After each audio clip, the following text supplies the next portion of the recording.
A los pies. Dicen que en todos los sitios en donde hay presencia de muertes aparatosas o llenas de sufrimiento, se queda encerrada la energía de los difuntos, o en ocasiones, hasta la misma alma del difunto en cuestión. De una manera muy escabrosa, me tocó descubrir que eso es verdad.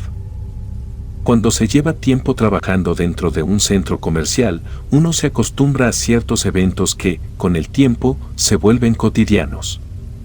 Los avisos en clave para prevenir robos, los niños que llegan a desacomodarlo todo y, por supuesto, aquellos clientes que consumen alimentos de la tienda sin haberlos pagado. Después de un tiempo trabajando como acomodador de una tienda Walmart de mi ciudad, comencé a ver aquel centro comercial como una clase de segundo hogar, y no porque me resultara agradable, sino por lo familiarizado que ya estaba a sus distintas áreas.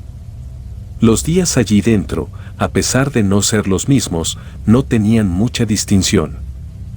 Claro, eso era lo que pensaba, hasta que llegó una tarde en que la cotidianidad se rompió. Recuerdo que fue un lunes. Mientras que reacomodaba los artículos de rebajas por la temporada, empecé a escuchar a un grupo de gente gritando con desesperación. Y al asomarme, vi que todos ellos estaban señalando hacia el mismo lugar. Por el escándalo de las diferentes voces, apenas si se entendía lo que trataban de decir. Se les podía entender algo como, esa rata lleva un dedo en el hocico. Por lo que, la seguridad del lugar no tardó en intervenir entre los gritos. Y con mis propios ojos, presencié aquello que tenía a la gente tan perturbada. En efecto, a través de la tienda corría una rata de gran tamaño, con un dedo humano en el hocico. Bastó con verla un solo segundo para experimentar la repulsión más fuerte de mi vida. En vista de las bizarras circunstancias, tuvimos que cerrar la tienda con todos los clientes adentro. Pero, lo que más preocupó a las autoridades no fue tanto el atrapar a esa rata, sino averiguar de dónde provenía lo que traía entre dientes.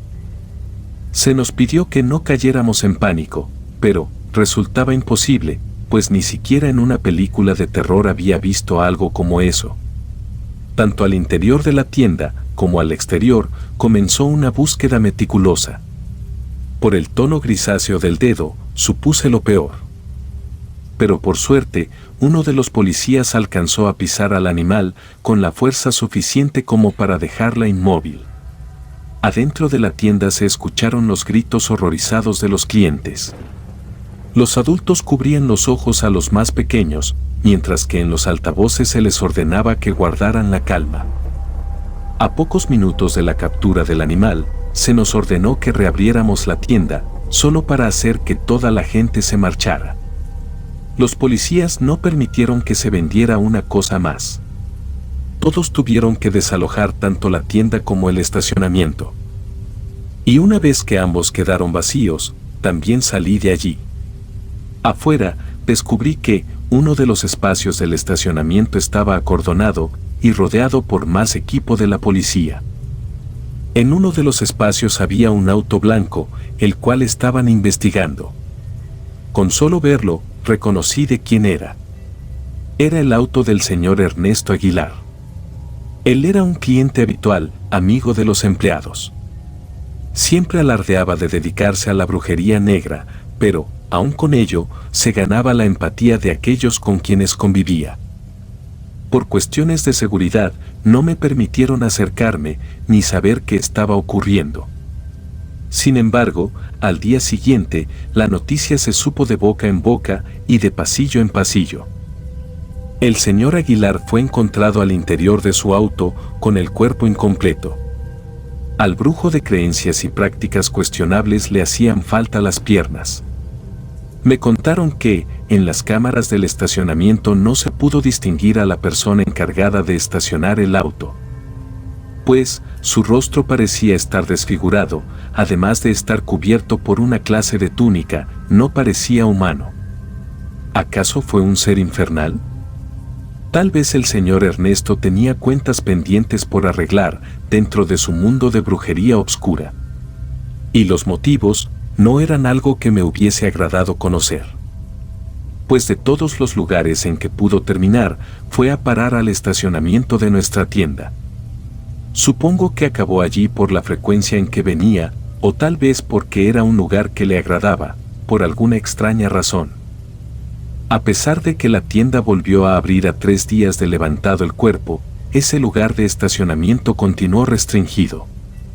Me dijeron que la investigación hacia la familia del señor tampoco arrojaba las respuestas suficientes. Informaron que éste asistía de forma constante a misas negras, pero que, en la noche anterior, simplemente ya no volvió a la casa. La vida de Ernesto siempre me resultó un misterio, y su muerte lo era aún más. Recordaba que los pasillos por donde más rondaba eran los de la farmacia. Era una persona de verdad extraña. De pronto, la cotidianidad de la que hablaba al inicio dejó de existir. Ya no veía a la tienda como un lugar ordinario. Ahora me parecía una clase de lugar maldito y con una historia demasiado manchada. De una semana a otra, se nos empezó a asociar con temas de brujería y homicidios, lo cual hacía menos agradable el ir a trabajar. Y a pesar de los eventos, pensábamos que llegaría un momento en que la gente se olvidaría del escándalo. Lo que no sabíamos era que el abandono del brujo en el estacionamiento fue apenas el inicio. Pues, una noche en que me encontraba ordenando, como siempre, escuchamos desde adentro algunos gritos provenientes del estacionamiento. Un par de jóvenes aseguraron haber visto a un hombre arrastrarse por debajo de los demás autos. Ambos tenían las caras pálidas. Dijeron que esta persona de horrible aspecto trató de agarrarles los pies desde abajo del auto. La policía no encontró nada, así que quisieron pensar que, quizá, se habían confundido con algún animal. Pero por otra parte, yo sospechaba de algo mucho peor. Mi abuela me enseñó sobre el poder que tienen las distintas energías en determinados lugares, fueran estas negativas o positivas. El señor Ernesto fue abandonado en las peores condiciones, y si a eso le sumábamos el hecho de que era brujo, solo nos quedaba pensar en la peor de las suertes. Al día siguiente, la situación se mantuvo bajo control. Pensamos que tal vez los chicos se estaban burlando de nosotros, usando la tragedia más reciente como el tema central de sus chistes. Por desgracia, en la noche, antes de que tuviéramos que cerrar, una madre regresó del estacionamiento con su bebé en los brazos. Entre una respiración agitada y gritos de angustia, nos dijo que había visto a una persona sin piernas arrastrándose en el estacionamiento. Describió que utilizaba sus brazos como apoyo y que se le veía molesto. Esta ocasión, cuando se encargaron de revisar las cámaras, si se pudo apreciar a alguien con tales descripciones, esta cosa apareció de la nada. Y del mismo modo en que apareció frente a la pobre mujer, también desapareció.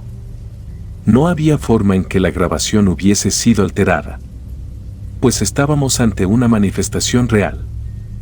Era obvio que el señor Aguilar no alcanzó la muerte en un estado de paz. Por lo tanto, parecía que el estacionamiento, así como la tienda, quedaron condenados. Muchas inquietudes rondaron por mi mente, como, por ejemplo, algunas veces pensaba, ¿qué tal si aquel espíritu no buscaba hacer daño? ¿Existía la posibilidad de que estuviera en busca de ayuda? En las noches, cuando solía pasar a un lado de aquel espacio acordonado en el estacionamiento, me estremecía el pensar en la posibilidad de que algunas almas en pena no fueran conscientes de que ahora eran almas muertas. Incluso yo mismo me negué a hacer mis propios escenarios con respecto a los muertos por injusticias. Como una clase de escena en primera persona, se me ocurrió que, tal vez nuestros fantasmas vagaban en busca de auxilio, reviviendo una y otra vez el cómo fueron nuestros últimos instantes de vida. Tal vez, después de morir, nos era imposible razonar que ya no existía una segunda oportunidad y continuábamos peleando por sobrevivir o llamar la atención para ser ayudados. El fantasma de Ernesto Aguilar siguió llamando la atención de todos. Era como un mal que avanzaba por los territorios, conforme más pasaba el tiempo. Ahora sabíamos qué ocurría, mas no sabíamos cómo enfrentarlo. Su alma en pena se llegaba a aparecer ya no solo en el estacionamiento, sino que también entre los pasillos y, algunos hombres aseguraban que, incluso en el interior de los baños. Al hablar sobre cómo eran sus manifestaciones, contaban que éste se aparecía de un segundo a otro, sin dar señales o advertencias sobre su presencia. Decían que podías estar bien y en el siguiente instante, tenerlo cerca de tus pies, arrastrándose con gran insistencia, para lograr alcanzarte. Contaban que éste te miraba con los ojos bien abiertos y aunque no producía ruidos con su voz, podías escuchar el sonido de su cuerpo retorciéndose y sus manos arañar el suelo. A casi un mes del espantoso lunes en que nos vimos perturbados por una rata y un lugar de estacionamiento, nos enfrentamos a una noche de lluvias intensas. Algunas goteras en el techo nos obligaron a colocar cubetas entre las cajas, y aún con ello, parecía que no era suficiente para mantener las cosas bajo control. Afuera, el cielo nos estremecía entre granizos y relámpagos. Así que por tal razón, a pesar de que ya no me encontraba dentro de mi horario laboral, decidí esperar a que el clima de afuera se calmara. Pues no planeaba volver a casa entre tanto caos. El desastre de afuera no aminoró hasta cerca de las 9 de la noche. Cuando por fin pude salir, resbalé de espaldas en el estacionamiento, por todo el granizo que había quedado por los rincones. Antes de siquiera poder levantarme, escuché un ruido desagradable detrás mío, a pocos metros de distancia. Antes de ponerme de pie, miré detrás mío, y allí estaba la espantosa manifestación del señor Aguilar, moviéndose de forma apresurada hacia mí. Y lejos de tener una expresión de molestia, se le veía desesperado. Con solo verlo, supe que éste se sentía igual de aterrado que yo, o tal vez hasta peor. Por el terror que me invadió, no hice otra cosa, más que salir corriendo apenas me pude levantar. Sentía que mi corazón se detendría en cualquier momento, de tan fuerte y rápido que me golpeaba. Y sin tener mejores ideas para hacer que el miedo se detuviera, le comenté a mi abuela sobre las cosas que sucedían. Ella me dijo que, si me era posible, le prendiera veladoras blancas al difunto y orara en busca de su descanso. Por lo que, tales consejos de mi abuela los lleve hasta ese lugar del estacionamiento. Enfrente de la cadena que lo restringía, le llevé flores, un rosario y agua bendita. Con el pasar de los días, la gente que nos visitaba fue haciendo lo mismo. Y finalmente, llegamos a un punto en que Ernesto Aguilar dejó de aparecerse. Quiero pensar que alcanzó el estado de paz y descanso que se merecía. Aquel espacio no se ha vuelto a utilizar, pues sirve como un recuerdo de lo que la luz y nosotros los vivos somos capaces de brindar a un alma en pena.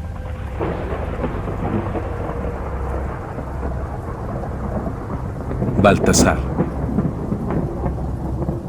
Los niños son el imán perfecto para todo lo que reside en lo más oscuro. Almas en pena, entidades, demonios. No sé qué es, pero hay algo en la inocencia de los infantes que resulta sumamente llamativo para estas energías. Yo pienso que les atrae la facilidad con la que caen ante los engaños, o es que el terror de estos es mucho más fuerte, a comparación con el de un adulto. Por razones de necesidad, hace unos 3 años tuve que entrar a un trabajo temporal, dentro de una juguetería de la cadena Walmart. Estar allí me resultaba una experiencia muy distinta a comparación con antiguos trabajos que tuve. Por una parte, era agradable ver a los pequeños asombrarse y divertirse, sin embargo, en el instante en que estos comenzaban a llorar, por el deseo de tener uno de los juguetes, el ambiente pasaba de ser agradable a sumamente estresante. Pero, aun con ello, se podía sentir el espíritu de la época desde que se ponía un pie dentro de la juguetería. En mis primeros 3 días de trabajo no hubo nada de qué quejarse, ni nada de qué temer. No fue hasta mi 4.º día, que la realidad en aquella tienda se enfrentó a algo con lo que no estábamos preparados. Era jueves, cerca de las 7 de la noche. El frío era el más espantoso e insoportable, era un frío que helaba los rostros y te hacía dejar de sentir los dedos. Por lo que de modo repentino se nos dio la orden de desalojar la zona para cerrar temprano. Pues dijeron que pronto llegarían ambulancias y, tanto nuestra juguetería en el estacionamiento como la tienda en general debían de estar vacías. Pues algo muy bizarro había ocurrido. Así que, tan pronto como ordenamos a los clientes salir del lugar, las ambulancias llegaron. Apenas cerramos, con toda la preocupación del momento, les pregunté a mis compañeros qué era lo que estaba sucediendo. Ellos me explicaron que un niño de 4 años recién había fallecido adentro de la tienda. Las cámaras del lugar lo captaron jugando con un triciclo en el pasillo de juguetes. Parecía estar bien, hasta que, de forma súbita, el pequeño se comenzó a retorcer sobre el asiento, poniendo las manos alrededor de su cuello, a modo de forcejeo. Parecía que trataba de quitarse algo de encima. Y a pesar de los esfuerzos que hizo la gente de alrededor para auxiliarlo, aquello que lo estrangulaba terminó por asesinarlo. Yo mismo vi las grabaciones y resultaban en verdad espantosas. El pobre niño había peleado contra algo, de eso no cabía duda.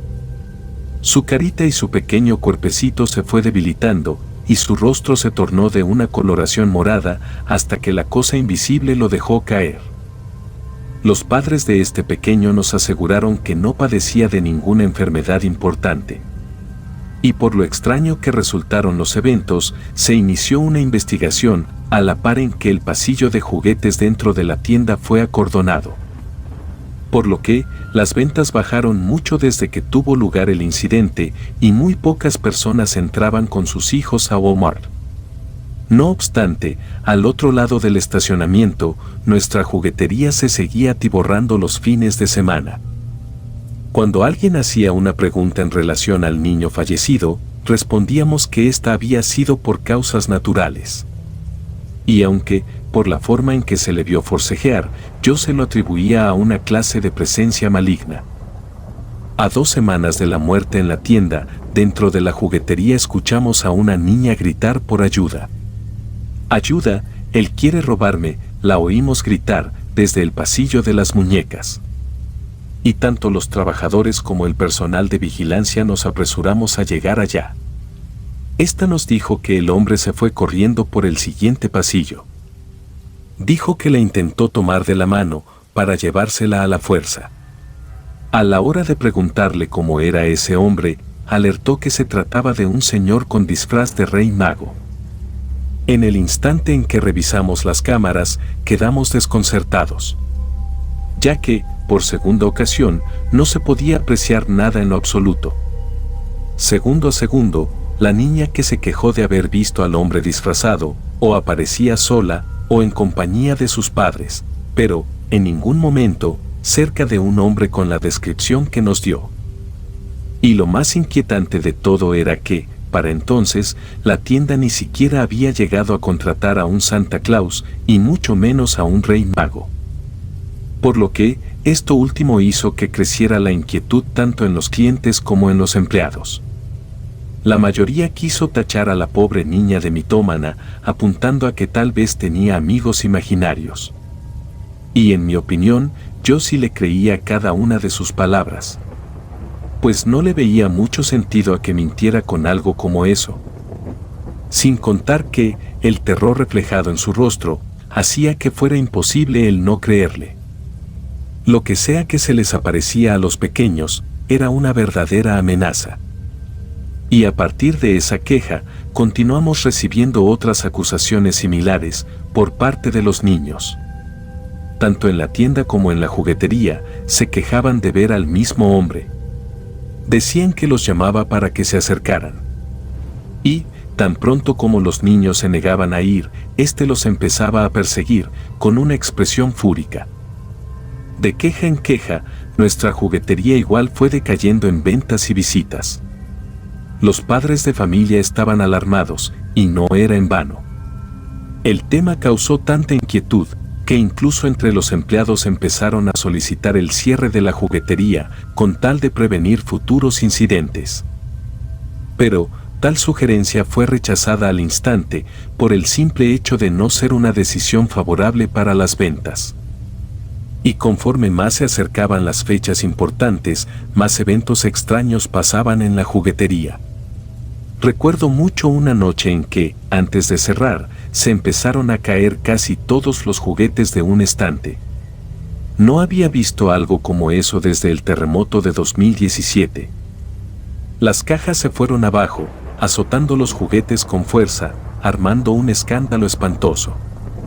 Era imposible encontrarle una lógica, puesto que ya no quedaba nadie. Luego de ese derrumbe de juguetes, lo único que se alcanzó a apreciar en las grabaciones del circuito cerrado fue una clase de sombra, sin mucha forma. Era una clase de mancha borrosa que se movía entre los estantes. Lo que sea a lo que nos estábamos enfrentando estaba molesto y, por lo visto, deseoso de atención. ¿Cómo íbamos a ser capaces de enfrentarnos a ello?, me cuestionaba. Lejos de temerle a la actividad paranormal, sentía un gran terror por lo que podía llegar a pasar en días posteriores. Pues, jamás creí que en época decembrinas pudiese llegar a tener tanta ansiedad. Los escenarios me resultaban contrastantes, pues en los altavoces sonaban las canciones de la Hermandad, de las Ardillitas o inclusive de Tatiana. Mientras tanto, las familias tenían miedo de acercarse a ver los juguetes debido a que la voz ya se había corrido lo suficiente. O si alguien entraba, hacían un recorrido de lo más breve y salían de ahí al poco tiempo. Necesitamos traer a alguien para que haga una limpia al lugar, escuché decir a uno de mis superiores, lo cual, a dichas alturas, me pareció lo bastante oportuno. Por lo que escuché, en cuestión de 3 días, un padre nos visitaría durante la noche para ayudarnos a recuperar la calma del lugar. Desde pequeños, nos acostumbramos a la amenaza de que, si no éramos capaces de portarnos bien, entonces no nos iban a llegar los Reyes Magos. Bueno, ya no sé si ahora eso me sigue pareciendo algo positivo. Porque, con el sentimiento más temeroso, he llegado a pensar, ¿y si los Reyes Magos ya no son lo que antes creíamos? ¿Y si la magia ha dejado de existir? ¿Y si en el fondo nunca le quisieron hacer un bien a nuestros niños? Puede que a Jesucristo lo hayan visitado unos Reyes Magos, sí. Pero, nadie dijo que por ello a nosotros nos iban a visitar los mismos. Recuerdo con un insoportable dolor de estómago, las horas previas a la noche en que teníamos planeado llevar a cabo la limpia. Una familia vino a la juguetería con suma tranquilidad. Di por sentado que no eran personas cercanas a la tienda, puesto que no se veían temerosos ni mucho menos en alerta, y solo para evitar otro susto, les pedimos que se mantuvieran al cuidado de sus niños. Aquellos padres, los cuales entraron en compañía de 3 pequeños, actuaron desconcertados con nuestro comentario. Así que, procedimos a explicarles hasta donde nos era posible. Mientras que ellos estaban con nosotros, enterándose de los recientes incidentes, alcancé a ver a los 3 niños alejarse para ir al pasillo de los juegos de mesa. Y aunque tuve las fuertes ganas de ordenarle a sus padres que los acompañaran, no podía hacerlo. Por lo tanto, me tragué la reciente ansiedad en silencio. De pronto, los 3 niños desaparecieron de nuestras vistas. Aún se les podía escuchar desde los pasillos del fondo, pero, el no verlos me ponía en alerta. Si acaso pasaron 3 minutos sin supervisión, cuando, de un instante a otro, los escuchamos gritar de forma descontrolada, con quejas espantosas de sufrimiento y dolor. Todos corrimos hasta ese lugar. Y aquello que encontramos fue tan aberrante que ni siquiera me atrevo a dar descripción amplia de ello. De los pequeños, ninguno se hallaba con vida. Parecía que habían sido atacados por una bestia feroz. En pocos segundos, el pasillo de juguetes preescolares quedó convertido en la escena de una grotesca carnicería. Tuve que salir corriendo de allí para vomitar, pues no lo pude resistir. Y tan grande fue el impacto de los pobres padres, que a la madre de los pequeños se le detuvo el corazón. Por lo que, de nada sirvió la vigilancia del interior, pues las cámaras del lugar no pudieron captar lo mismo que vieron los niños. Desgraciadamente, en vez de que se prestara una atención temprana para actuar, la peor de las consecuencias ya había ocurrido y estaba frente a nuestros ojos. No hace falta aclarar que, ante las últimas 3 muertes, la juguetería se vio obligada a cerrar. En semanas posteriores el lugar pudo recibir la limpia que le hacía falta. El padre nos dijo que hoy, más que en cualquier otra época, rondan seres que se alimentan del dolor ocasionado de haber hecho daño a alguien indefenso, utilizando su apariencia a su favor. Este advirtió que nunca dejarán de existir, y que, el día de mañana, podrían manifestarse en un lugar diferente, tan solo para ocasionar tragedias, siendo los niños el foco principal. Por lo que ahora, cada vez en que mi sobrina se expresa gustosa por su creencia en los Reyes Magos, e incluso afirma haber visto a uno de ellos, no sé si debería de fomentarle su ilusión o preocuparme, y hablar seriamente con sus papás.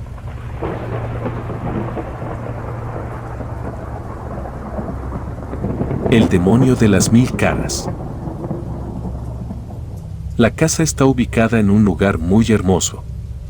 Fue el elegido por mis padres por su ubicación, en un punto medio, ni tan lejos ni tan cerca de todo. Desde la puerta de esa casa se toma el mismo tiempo en ir hasta el otro lado del pueblo. Inicialmente parecía algo intrascendente, sin ninguna importancia, pero a medida que crecíamos, que mis hermanos y yo entramos al colegio, sobre todo, pues estaba tan solo a 10 minutos de nuestra casa, fue algo que se convirtió en importante para nosotros. Pues hablábamos de la casa como si fuera un integrante más de la familia. Mi padre dijo que le había costado 1000 pesos hace 50 años. Cada país tiene su moneda, es algo obvio, pero, al precio de hoy, se podría decir que son unos $10,000 tal vez. Es un aproximado. Lo único cierto es que allí pasé gran parte de mi infancia y tuve episodios de mi vida que aún hoy recuerdo con cariño. Bueno, todo esto quedaría en el pasado para recordar, porque lo que pasó a partir del momento en que sucedieron los hechos que voy a contarles aquí, la casa se convirtió en otra cosa. Era como si el paraíso se hubiera convertido, de un día para otro, en un verdadero infierno. Eran mediados de los años 90. Mis padres querían viajar con nosotros para celebrar el fin del año lectivo y nuestros grados como bachilleres, antes de ingresar a estudiar a la universidad. No teníamos a quien encargarle la casa, entonces mi madre pensó en mi tío Emilio, era muy joven, quizá de unos 25. Ella decía que era un buen muchacho. Pero el único problema que tiene, comentó mi padre, es que es mujeriego, bebedor y desordenado. Y a pesar de todo eso, no es malo, replicó ella. ¿Acaso tú nunca te equivocaste, señor perfecto?, le recriminó. Y ante la prisa para viajar, mis padres tenían que tomar la decisión, o viajábamos en un par de días o echaban todo por la borda por una desconfianza que tenían en dejar encargada nuestra casa a mi tío. No creo que mi hermano vaya a inundar o a quemar la casa, que puede ser lo peor que puede pasar si lo dejamos cuidándola, replicó mi madre, saliendo en defensa de mi tío Emilio. Al fin y al cabo me da lo mismo, contestó al fin mi papá. Ya compramos los pasajes, reservamos el hotel y compramos la ropa para la playa. Solo asegúrate de que al menos tengamos nuestras camas para dormir, cuando regresemos del viaje, comentó en broma. Por lo que a mi madre no le hizo ninguna gracia el comentario de mi padre. Desde luego, aunque no hablaba en serio, tampoco era que se fiara completamente del buen juicio y el descarriado sentido del deber que demostraba mi tío Emilio. La mañana antes de salir de viaje, mi tío Emilio apareció en la casa junto a su novia, Laura. Ambos estaban vestidos de negro, con pantalón y chaqueta de cuero. Y mientras mi madre le daba indicaciones a mi tío Emilio, mi padre, tomando una cerveza, intercambió unas palabras con la chica. ¿Y por qué se visten así?, en pleno verano, con un sol como el que hace, no les da algo de calor?, indagó. Es por algo ético, señor. Por nuestras convicciones, respondió Laura, la novia de tío Emilio. ¿Convicciones? ¿Qué diablos tienen que ver las convicciones con llevar ropa de cuero negra en verano?, preguntó mi padre, llevándose el dedo a la sien y haciéndolo girar como si fuera una herramienta para quitar tornillos. Así como hay gente que le rinde culto a un judío crucificado en un madero, nosotros también profesamos nuestra fe, contestó la chica. Mi padre miró el reloj, se levantó del sofá y le dijo que cuando retornara del viaje, debatiría con ella sobre su culto espiritual o cualquiera que fuera su creencia. Pero antes de salir, mi madre le encargó a mi tío que hiciera unas tareas elementales como regar el jardín, bajar los tacos eléctricos si iba a salir durante varios días y mantener la nevera limpia y sin malos olores. Y como había comida, le dijo que preparara lo que quisiera, pues, al fin y al cabo, estaríamos durante 3 semanas fuera. Salimos de la casa, despidiéndonos de mi tío, como si fuéramos a hacer un largo viaje. Cerramos la puerta del taxi y desde ese momento solo pensábamos en las playas a orillas del Caribe. Pasaron los días. Mi madre hablaba con mi tío todos los días. Cuando le preguntaba cómo estaba todo, decía que bien, que no podía todo estar mejor. Pero la semilla de la duda empezó a moverse en el interior de mi madre. Se lo dijo a mi padre, pero, como ella había insistido en encargar a su hermano a ser el administrador de nuestra casa, ¿por qué se iba a preocupar ahora? Lo que debes es olvidarte de nuestra casa y vivir las vacaciones, le dijo mi papá. Desde ese momento, estoy seguro, empecé a tener el pálpito que eso que llaman sexto sentido que tienen las mujeres, es algo tan cierto como que el sol sale todos los días. Quería volver, pero era difícil. Todo estaba pagado. Además, ¿cuál era el motivo para dejar tirado todo y retornar? Mi padre le dijo a mi mamá que todo aquello no era otra cosa que un ataque de paranoia que ella tenía. Por lo que la intentó calmar, así que estuvo un poco menos tensa en los últimos días que teníamos de nuestras vacaciones. La víspera del viaje de vuelta, estaba sentada mirando al mar con una expresión sombría. Le pregunté qué le pasaba.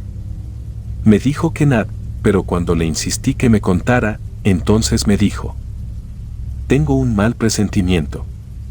No sé, pero creo que ha pasado algo en la casa, quiero volver ahora mismo, pero tu papá dice que son imaginaciones mías, que veo muchas telenovelas y esas cosas.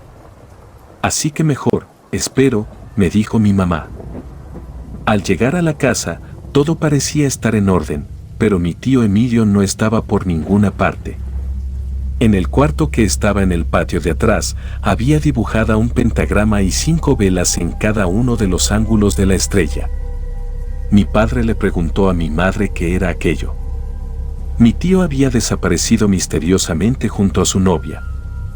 Todo estaba en orden salvo eso. Pero luego de un par de días, la casa parecía tener vida propia, pues en las noches se escuchaban pasos en el salón, en la cocina, en el cuarto de huéspedes. Las cosas no permanecían en el lugar donde las dejábamos. Pero lo más inquietante de todo, fue que, en las paredes de la casa, en los baños, la cocina y en los cuartos, aparecían imágenes, rostros demoníacos que, si uno se quedaba mirándolos con detalle, parecían hablar. Incluso en la mente uno podía escuchar voces que decían cosas atroces, gritos y palabras en un idioma extraño. Vivir allí era un infierno, pues no podíamos dormir.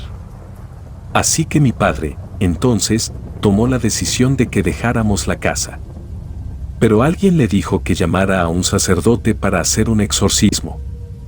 Un hombre bajito, rubio y con acento extranjero, llegó a la casa. Y desde el primer momento, sin que le hubiéramos dado información sobre lo sucedido, se presentó como Padre Pietro. Yo sé qué pasó aquí. Se llevó a cabo una misa negra, una invocación de demonios, de espíritus de oscuridad. Hay un hombre y una mujer jóvenes que fueron llevados a un bosque, allí, bajo el influjo del maligno, quien poseyó el cuerpo del hombre, mató a la chica y luego se quitó la vida. Por lo que, el padre hizo un conjuro en contra de las entidades demoníacas que nos atormentaban, apareciendo en las paredes como demonios de 1000 caras que cambiaban. El padre nos dijo que teníamos que poner agua bendita y sal en las esquinas, pues estos fenómenos de infestación demoníaca se dan por invocación y por voluntad. En el inconsciente, quien sufre una posesión, está anhelando convertirse en un esclavo del maligno. Es la persona quien elige convertirse en el que hará un crimen, como en este caso, pero todo ha sido porque así lo ha decidido, no ha elegido el camino de la luz sino el de la oscuridad, y eso tiene un precio por pagar. Luego de una semana de rituales, la actividad en la casa pareció detenerse. Era cada vez más esporádica, menos violenta. Los rostros en las paredes empezaron a desvanecerse. Y mientras eso pasaba, la investigación policial concluyó que mi tío Emilio y su novia Laura habían muerto en circunstancias extrañas. Tal como había dicho aquel sacerdote italiano, fueron encontrados en los linderos del lago del Bosque. Laura había sido apuñalada y mi tío Emilio estaba colgado de un árbol. El dictamen fue un asesinato. Quedó en entredicho lo que el sacerdote, que también era vidente, nos había dicho ese día en la casa.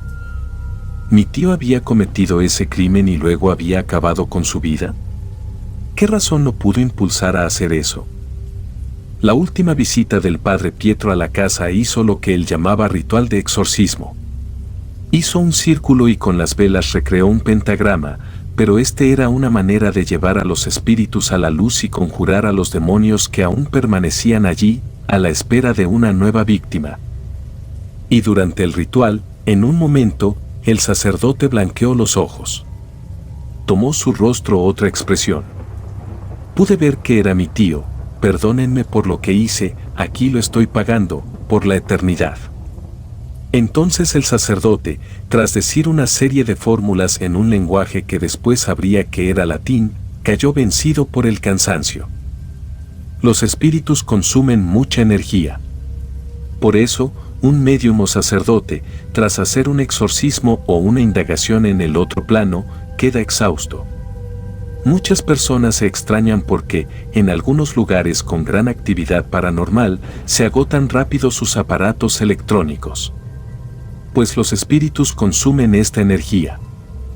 Mi madre le preguntó por mi tío. Respecto a su hermano, está en un lugar de sufrimiento, pero debe orar, porque él trajo sufrimiento a ustedes y ese mismo lo afectó a él. Hay que pedir perdón ante Dios por su alma. Después de todo esto y del exorcismo que se hizo, pudimos volver a la tranquilidad que teníamos antes. Mi madre aún sigue triste por lo que le pasó a su hermano, pero él se lo buscó, y espero que su alma algún día descanse en paz.